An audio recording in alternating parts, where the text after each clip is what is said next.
हाँ, नमस्कार। जैसा कि हम लोग जानते हैं कि 2023 में हमास के हमले से ही इजरायल और हमास के बीच संघर्ष शुरू हुआ, जो फैलते-फैलते West Bank, Hezbollah, Syria, Houthi और जल्द ही ईरान से ईरान तक फैल गया। और इस युद्ध का परिणाम क्या निकला? पिछले 2 साल से इजरायल संघर्ष में है, जिसमें तमाम देश भी इन्वॉल्व हुए और वैश्विक स्तर पर भी इसका प्रभाव पड़ा। तो आज हम लोग इस पे चर्चा करेंगे कि इस युद्ध से इजरायल को, अमेरिका को, ईरान को या हमास, हिजबुल्लाह या हूथी, इस संघर्ष में किसको क्या फ़ायदा हुआ, क्या नुकसान हुआ और वैश्विक स्तर पर इसका क्या स्वरूप रहा है। तो जैसा कि हम देख रहे हैं, इजरायल ही इस हमास के आक्रमण के बाद जिसने कि काफ़ी संख्या में इजरायली नागरिकों का अपहरण कर लिया, जिसमें कुछ अमेरिकी और अन्य देशों के भी लोग थे। तो उस आक्रमण के बाद इजरायल ने एक व्यापक लेवल पे हमास के खिलाफ जंग छेड़ दिया। अब विशेष रूप से गजा में, जिसको हम, जो कि भूमध्य सागर से लगा पश्चिमी किनारा है, तो फिलिस्तीन के गजा के क्षेत्र में उसने जंग छोड़ दिया। और इसके बाद जब हमास के बड़े नेता, इस संघर्ष में लाभ क्या हुआ कि हमास के जो बड़े नेता थे, जैसे याहिया सिनवार, इस्माइल हानिया, सालेह अल अरूई, मारवान ईसा, ऐसे जिन लोगों ने पूरे फिलिस्तीन के लोगों को जंग के लिए उकसाया करते थे, भर्ती करते थे और एक लीडरशिप भी देते थे हमास को, उन सभी लोगों को चुन चुन करके इजरायल ने ख़त्म कर दिया। इसके बाद वेस्ट बैंक में जो हिजबुल्लाह रह रह के उसके ऊपर रॉकेट फायर करता था या इस तरह की कार्रवाइयाँ हमास की तरफ से ही वो भी करता था है, तो उसके खिलाफ भी बड़ी कार्रवाई की। और उसमें उसके ही बड़े लीडर हसन नसरुल्लाह, फतह शारीफ, अली कराकी, नाबिल कौक, मोहम्मद सरूर इब्राहिम कुवैशी, इब्राहिम अकील, अहमद मुशावी, मोहम्मद नासिर जैसे बड़े नेताओं को उसने टारगेट किलिंग करके मार डाला और इस हद तक हमास और हिजबुल्लाह को कमज़ोर कर दिया कि अब उसके खिलाफ ये उठ खड़े होने में काफ़ी समय लगेगा। सीरिया में आतंकी संगठनों के खिलाफ बड़ी कार्रवाई की, क्योंकि वहाँ पर जो सत्ता परिवर्तन हो गया था, पहले बशर अल असद की जो सरकार थी, उसके स्थान पर तख्ता पलट के बाद हयात तहरीर अल शाम और तुर्की समर्थित सीरियन नेशनल आर्मी का एक तरह से वहाँ पर सत्ता आ गया। और इजरायल ने जो पहले के आतंकी संगठन थे या जो भी आतंकवादी ढांचे वहाँ विद्यमान थे, उन सब पे जम के बमबारी किया, उन्हें बिल्कुल तहस नहस कर दिया। एक तरह से सीरिया में तख्ता पलट का लाभ इजरायल को हुआ। इसके बाद हूथी विद्रोहियों पे भी उसने काफ़ी कार्रवाई किया और हूथी भी रह रह करके भूमध्य सागर में, लाल सागर में, यमन के रास्ते जाने वाले, विशेष रूप से लाल सागर में जो जहाज़ जाते थे उन पे वो रॉकेट से हमला करते थे, मिसाइल से हमला करते थे या उन्हें लूटते पाटते थे। तो उनके खिलाफ भी कार्रवाई किया, उनको काफ़ी कमज़ोर बनाया। तो ये इजरायल के लाभ रहे। और इसके बाद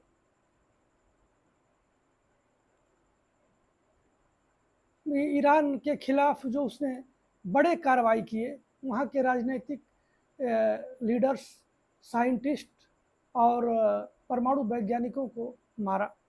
उसमें मोहम्मद बाघेरी जो इंडिया ईरान रिपब्लिक गार्ड के जो रिवोल्यूशनरी गार्ड के जो नेता थे, उनकी हत्या कर दी। इसके बाद फेरेदून अब्बारी, माजिद शाहयारी, मेहदी तेहराची, बहुत लोग, बहुत बड़े बड़े लोगों का इसमें नाम है और जिनको कि इजराइल ने मार दिया। इससे निश्चित रूप से जो लीडरशिप है ईरान की वो कमज़ोर हुई है और जो परमाणु क्षमता हासिल करने के लिए जो वैज्ञानिक लगे हुए थे और जो काफ़ी कंपेटेबल थे, उन लोगों को मार करके काफ़ी पीछे धकेल दिया इजराइल ने ईरान के नाभिकीय कार्यक्रम को या परमाणु कार्यक्रम को। इसके बाद उसने इजरायली लोगों में ये दिखाया कि जो हमारा दोहरा अस्तित्वगत खतरा है, जो हिजबुल्लाह से, ईरान से, हमास से, इस पे भी काफ़ी कंट्रोल कर लिया है। तो वहाँ के लोगों का काफ़ी समर्थन उसको मिल गया और वहाँ के ईरान के परमाणु जो कार्यक्रम के स्थल थे, जो संस्थान थे, उन सबको उसने टारगेट बना करके काफ़ी बड़ा नुकसान पहुँचाया। दूसरा बात है कि एक स्थिरता इस क्षेत्र में लाने के लिए, अपने स्थिति को मजबूत करने के लिए उसने लगातार कार्रवाई की। इसके बाद इसमें इजराइल को नुकसान भी हुआ। एक बड़े लेवल के युद्ध में वो उलझ गया, जो एक बहुत लंबे अप्रत्याशित ढंग से 2 साल ये युद्ध चल रहा है, 2 साल से, तो काफ़ी बड़ी मात्रा में जन धन की हानि हुई है इजराइल को।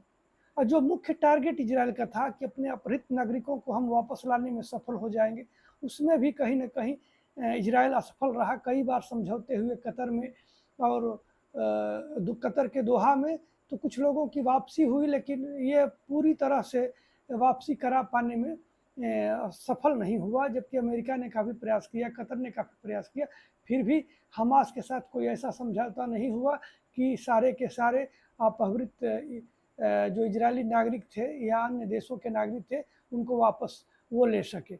इसके बाद गजा में जो व्यापक नरसंहार इजरायल के द्वारा हुआ, अस्पतालों पर, स्कूलों पर, बच्चों पर, महिलाओं पे जो गोलियां चलाई गई, बम गिराए गए, इससे वैश्विक स्तर पर उसके छवि खराब हुई और as a villain, as a एक तरह से अटैक करने वाले देश के रूप में उसकी मतलब छवि बनी है। ईरान ने भी जब रिटेलिएट किया उसके आक्रमण के बाद, तो अपने मिसाइली क्षमता के पहुंच से वहाँ के बहुत से नागरिक संस्थान और सैनिक संस्थानों को टारगेट किया और उनको सफलतापूर्वक चोट भी पहुंचाई। तो इजराइल का जो ये था कि हमारे पास जो एयर डिफेंस सिस्टम है, आयरन डोम, वो हर तरह के आने वाली आकाश से मिसाइल्स को या ड्रोन को या जेट को रोकने में सफल है। लेकिन इससे ये साबित हुआ कि आयरन डोम सभी तरह के मिसाइलों को रोकने में सक्षम नहीं है और उनको पेनिट्रेट करके इजराइल को नुकसान पहुंचाया जा सकता है। तो उसके एक साख पर भी बहुत बड़ा सवाल पैदा हुआ और इजराइल के लोगों में भी एक नाराजगी दिखी कि इतने लंबे समय से युद्ध में हम फंसे हैं और जो हमारा मुख्य टारगेट है उसको भी हम कहीं ना कहीं हासिल नहीं कर पाए।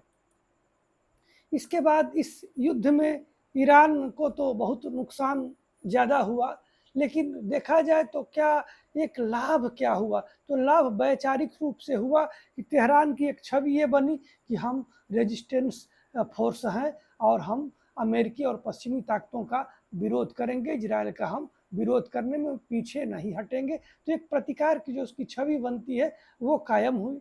इसके बाद आंतरिक एकजुटता हो गई, जो एक बहुत आंदोलन चले, एक जो महिला थी वहाँ की, उसकी हत्या के बाद, तो वो जो महसा अमीनी उसका नाम था, तो उसके बाद जो बड़ा प्रतिरोध चले थे, तो इस युद्ध ने पूरे ईरानी जनता को एकजुट किया।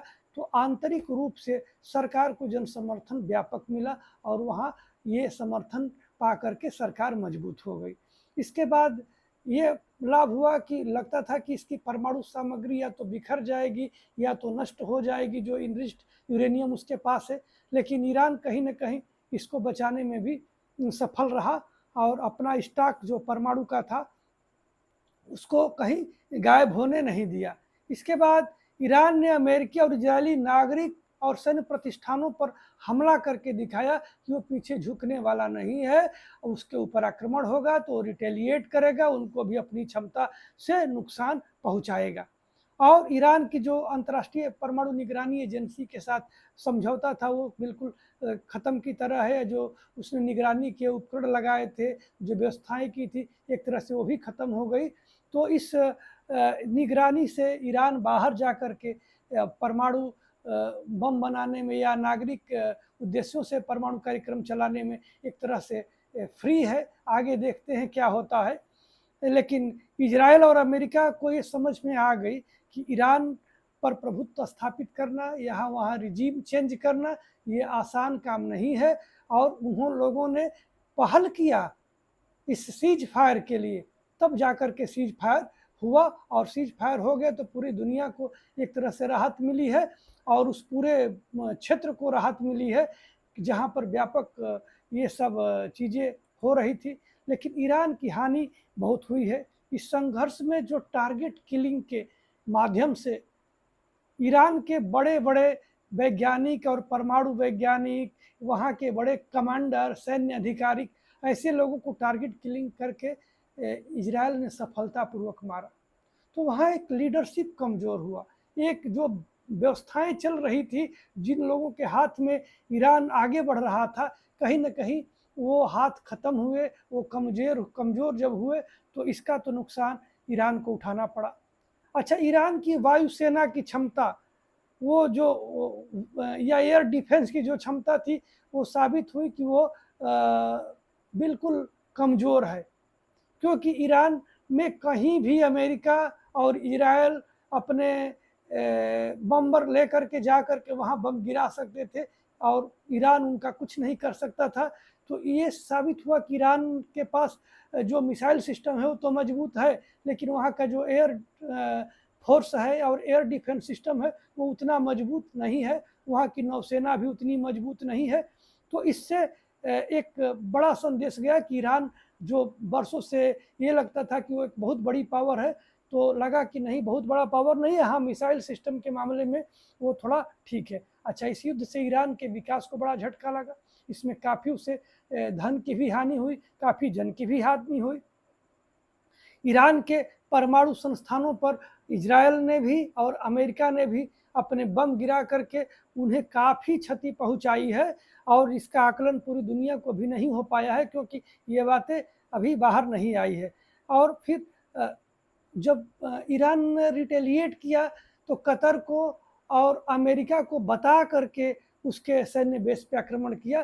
तो यह केवल प्रतीकात्मक थी, इसका कोई बहुत इम्पोर्टेंस नहीं था। और इस लड़ाई में देखा जाए तो अमेरिका बिना मतलब के ही एक तरह से कूद गया, और डोनाल्ड ट्रंप हर जगह टांग अड़ाने में माहिर है, बयान देने में माहिर है। तो इन सब चीज़ों से ये बड़ा मतलब स्थिति अजीबोगरीब हो गई। लेकिन अमेरिका को देखते हैं हासिल क्या हुआ। तो अमेरिका को हासिल हुआ कि मध्य पूर्व में जो एक बड़ा क्षेत्रीय युद्ध चल रहा था, उसको उसने समाप्त करने में एक बड़ी भूमिका निभाई। खाड़ी देशों में उसकी जो शक्ति है वो एक संतुलनकारी रूप में रही, क्योंकि यूएई, अरब, कतर, जॉर्डन जैसे देशों से उसके बड़े अच्छे संबंध हैं। तो मुस्लिम राष्ट्रों में उसका एक संतुलित व्यवहार है, और ईरान के साथ उसकी शत्रुता है तो बहुत से मुस्लिम राष्ट्रों के साथ उसकी बड़ी मित्रता है। और ईरान तेल का दाम, जो वैश्विक स्तर पर तेल का दाम नहीं बढ़ा, तो ये भी एक बड़ा उसकी उपलब्धि है। इसके बाद अमेरिका ने अपने सैन्य प्रतिष्ठानों की सुरक्षा में कामयाबी लाई और सीज फायर करा दिया, जिससे कि वहाँ हो सकता है कि ईरान के कुछ मिसाइलें जा कर के नुकसान पहुँचाती, लेकिन अमेरिका को इसमें किसी तरह का लॉस नहीं हुआ। तो ये इस तरह का लाभ मिला। और दूसरा लाभ है कि घरेलू राजनीति में भी उसको लाभ मिला। पूरी दुनिया को उसने दिखाया कि मध्य पूर्व में उसका ही दबदबा है, उसकी ही बड़ी भूमिका है, और एक तरह से रूस और चाइना बिल्कुल इस युद्ध से किनारे रहे और उनकी भूमिका कहीं देखने को नहीं मिली। तो एक नकारात्मक, जिसे एक होता है कि सुपर पावर के रूप में अमेरिका अभी भी पूरी दुनिया में अभी एग्जिस्ट कर रहा है, इसमें कोई संदेह नहीं रह गया है इस युद्ध के बाद। इसके बाद हमास जिसने शुरू किया इस लड़ाई को, उसका लाभ उसको मिला कि मुस्लिम विश्व में उसके प्रति सहानुभूति और समर्थन मिली।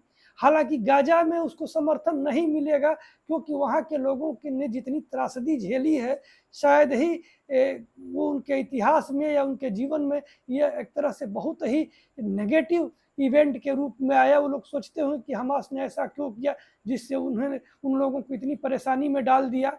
और इजराइल फिलिस्तीन के मुद्दे पे अंतर्राष्ट्रीय एक चर्चा के जो आई है वो कहीं ना कहीं हमास के द्वारा ही शुरू हुई थी, और ईरान का समर्थन जो प्रतिरोध का गठबंधन है उस रूप में उसको और बढ़ गया, और क्षेत्र में हिजबुल्ला और हुती का समर्थन उसके लिए बढ़ गया, उसको थोड़ा प्रचार मिल गया। तो ये कुछ उसको लाभ हुए, नुकसान उसे बहुत हुआ। गजा बिल्कुल माटिया मेट हो गया और हमास का जो जमीन के ऊपर इंफ्रास्ट्रक्चर है सब खत्म हो गए। जो इतने बड़े लीडर्स थे हमास के, सारे के सारे मार दिए गए, जिसमें याहिया सिनवार, इस्माइल हानिया, सालेह अल अरौरी और मारवान ईसा का नाम लिया जा सकता है। इन लोग लीड करते थे हमास को। इन लोगों को टारगेट किलिंग करके इजराइल ने मार डाला। इसके बाद जनता में वहाँ असंतोष और थकान है, भूख है, भूखमरी है, कोई सुविधा नहीं है। तो एक तरह से गजा की जनता बिल्कुल त्रासद जीवन जी रही है और वो बड़े एक भयानक दौर से गुजर रही है। और आर्थिक और कूटनीतिक अलगाव हमास का हो गया और खुद वो अपने एग्जिस्टेंस के लिए शायद संघर्ष कर रहा होगा और सोच भी रहा होगा कि हम लोगों ने ऐसा क्यों किया। तो ये चीज़ें रही। इसके बाद जो हिजबुल्ला था वो भी इजराइल का एक बहुत पुराना दुश्मन है और हिजबुल्ला को समर्थन ईरान से मिलता है, हथियार ईरान से मिलते हैं। एक तरह से शिया मुस्लिम शिया मिलिशिया गुट है हिजबुल्ला और इसने इजराइल के खिलाफ अपने रिटेलिएट किया और अपने रॉकेट लॉन्चर और छोटे छोटे ये गोले और तोपों से हमला किया। लेकिन इस हमला से उसे बहुत फ़ायदा उसे नहीं मिला, बस यही दिखाया कि हम ईरान के साथ हैं और हम ईरान के कहने पे इजराइल पे आक्रमण कर सकते हैं। तो एक तरह से उसकी जो क्षेत्रीय साख है उसमें वो बढ़ गई, लेकिन इजराइल ने उसको एकदम बिल्कुल माटियामेट कर दिया। अब उसे ईरान और उस तरह के जो देश होंगे सोचने वाले उनका समर्थन मिल सकता है और उसे कुछ आर्थिक लाभ उनसे मिलेगा। नुकसान हुआ कि भारी सैनिक क्षति हुई, जितने उसके लीडर्स थे सब मारे गए। इजरायली हवाई अटैक में उसके सारे गोदाम, मिसाइल सिस्टम, कमांडर, जो भी उसके इंफ्रास्ट्रक्चर थे सब के सब ध्वस्त कर दिए गए। लेबनानी जनता में उसके प्रति असंतोष हुआ कि ये हिजबुल्ला के चलते हम लोगों को भी इस तरह की त्रासदी झेलनी पड़ रही है। तो लेबनानी जनता में उसके प्रति थोड़ा असंतोष का भाव, थोड़ा प्रतिरोध का भाव, थोड़ा एक उनके प्रति बुरा भाव उनके मन में जरूर आएगा।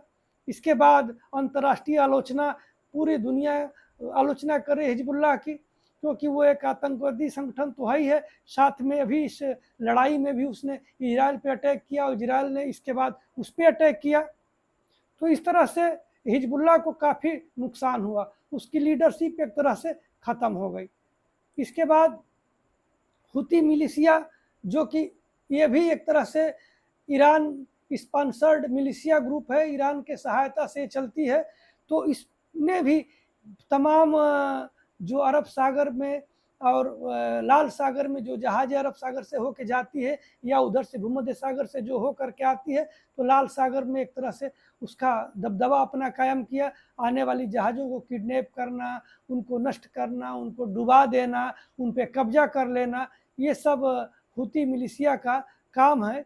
और उसको ईरान का अब सपोर्ट में वृद्धि हुई, उसके सामरिक विस्तार हुआ कि उसके पास ड्रोन, लेजर गाइडेड मिसाइल्स और जो अत्याधुनिक हथियार थे उस मिलिशिया ग्रुप के पास ही पहुंच गए। तो इस तरह से उसकी शक्ति में वृद्धि हुई है, लेकिन नुकसान उसे बहुत उठाना पड़ा। जो अमेरिका, ब्रिटेन और इजराइल तीनों ने बारी बारी से या संयुक्त अटैक के माध्यम से हुथी मिलिशिया को बहुत भारी नुकसान पहुंचाई और उनकी ताकत को बिल्कुल कमज़ोर कर दिया। और रेड सी में जो जहाज़ों पे प्रभाव पड़ता था, वैश्विक स्तर पर एक तरह से समुद्री आतंकवाद की तरह से उसे देखा जा रहा है। और जो भी देश समुद्री व्यापार करते हैं, समुद्री यातायात करते हैं, उन सबके लिए वो एक तरह से संकट हो गए थे। और यमनी जनता में उनकी जिस तरह से गजा के जनता में हमास के प्रति असंतोष का भाव आया, लेबनान की जनता में हिजबुल्लाह के प्रति असंतोष आया, उसी तरह यमन की जनता में हुथियों के प्रति भी असंतोष आया, क्योंकि उनके वजह से वो यमन की बेकसूर जनता भी मारी जा रही है, परेशान हो रही है, उनके भी इंफ्रास्ट्रक्चर एक तरह से नष्ट हो रहे हैं। तो ये कुल मिला करके इनको भी काफ़ी नुकसान पहुंचा। और लेकिन इस सीज फायर के बाद क्या निकल करके आएगा ये तो आगे भविष्य जाने, भविष्य को कोई नहीं जानता है। लेकिन ये जो देखा जा रहा है कि ये संघर्ष इजराइल के उत्पत्ति काल से है। जब इजराइल को मैंडेट दिया गया 1948 में, तब से यह संघर्ष चला आ रहा है।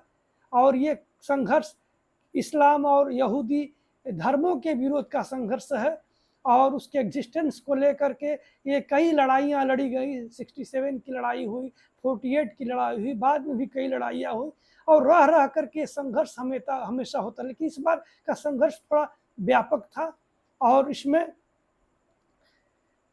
लग रहा था कि ये थर्ड वर्ल्ड वार के रूप में न चला जाए या फिर परमाणु युद्ध के रूप में न बदल जाए।